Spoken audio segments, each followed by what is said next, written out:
Have you ever wondered how an empire can both foster growth and inflict atrocities simultaneously? Welcome to the paradox of power, beautifully exemplified by the Mughal Empire.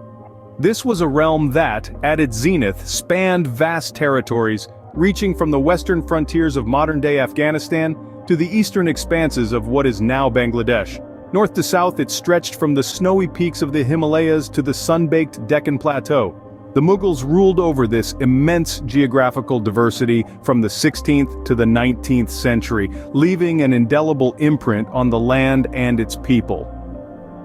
The Mughal era was a time of tremendous cultural, architectural, and intellectual flourishing.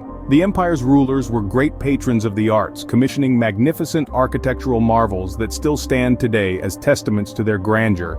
They fostered a vibrant culture that melded Persian, Turkic, and Indian traditions, creating a unique fusion that is still alive in the Indian subcontinent. But like any empire, the Mughals were not just creators, they were also destroyers. Their reign was marked by frequent wars, religious intolerance, and brutal suppression of dissent. The Mughals were adept at the art of conquest, often ruling with an iron fist and imposing their will on the diverse peoples of their empire. As we delve into the heart of this paradox, we'll explore the achievements of the Mughals, their architectural marvels, their cultural contributions, and the prosperity they brought to their subjects. Yet we'll also uncover the darker side of their rule, their ruthless military campaigns, their religious persecutions, and their suppression of human rights. This is the paradox of power, the duality of rule, the contradiction inherent in any empire. The Mughals, like all rulers, were both builders and destroyers, creators and oppressors. They left behind a legacy of magnificent structures and vibrant cultures, but also a history of violence and oppression. Indeed, the Mughal Empire stands as a testament to the dual nature of imperial rule, a blend of prosperity and pain. Under the Mughal Empire, society bloomed in ways previously unimaginable. This was an era of majestic transformation. As the Mughals were rich patrons of art and culture, they cultivated a unique blend of Persian, Indian, and Islamic styles, birthing a distinct artistic style that was truly Mughal. This artistic renaissance was reflected in everything from intricate miniatures to grand architectural marvels. Speaking of marvels, how can we forget the Taj Mahal? This monument of love, commissioned by Shah Jahan for his beloved wife Mumtaz, is a perfect example of the architectural prowess of the Mughals. Its harmonious symmetry and ornate details continue to captivate millions, symbolizing the zenith of Mughal architecture. But the Mughals didn't just invest in art and architecture, they also revolutionized administration.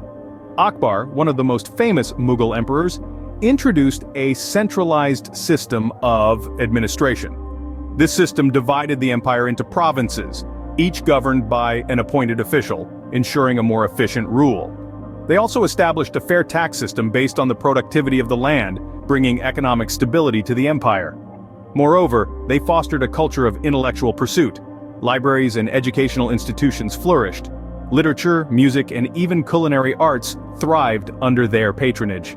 This was a time when society was encouraged to learn, create, and evolve. So we see that the Mughals were not just conquerors, but also patrons of culture and administration. But beneath this golden veneer, the Mughal Empire had a darker side. While the Mughals brought advancements in art, architecture, and culture, they were also responsible for a host of atrocities. These ranged from religious intolerance to brutal punishments and oppressive taxation. Religious intolerance was a hallmark of many Mughal rulers. Emperor Aurangzeb, for instance, is infamous for his harsh treatment of non-Muslims, including the imposition of the jizya, a tax levied on non-Muslim subjects. His aggressive policies led to the destruction of many temples and the forced conversion of thousands to Islam. The Mughals' justice system was equally brutal. Capital punishment was common, and offenders were often publicly executed to serve as a warning to others. The severity of the punishments was such that even minor offenses could result in death. The Mughal Empire was also known for its oppressive taxation system. The peasantry, who made up the majority of the population, bore the brunt of these taxes. The empire's agrarian policies often led to severe famine and hardship, as seen in the Great Bengal Famine of the late 17th century. These examples paint a stark picture of the harsh realities that existed beneath the Mughal Empire's glittering surface.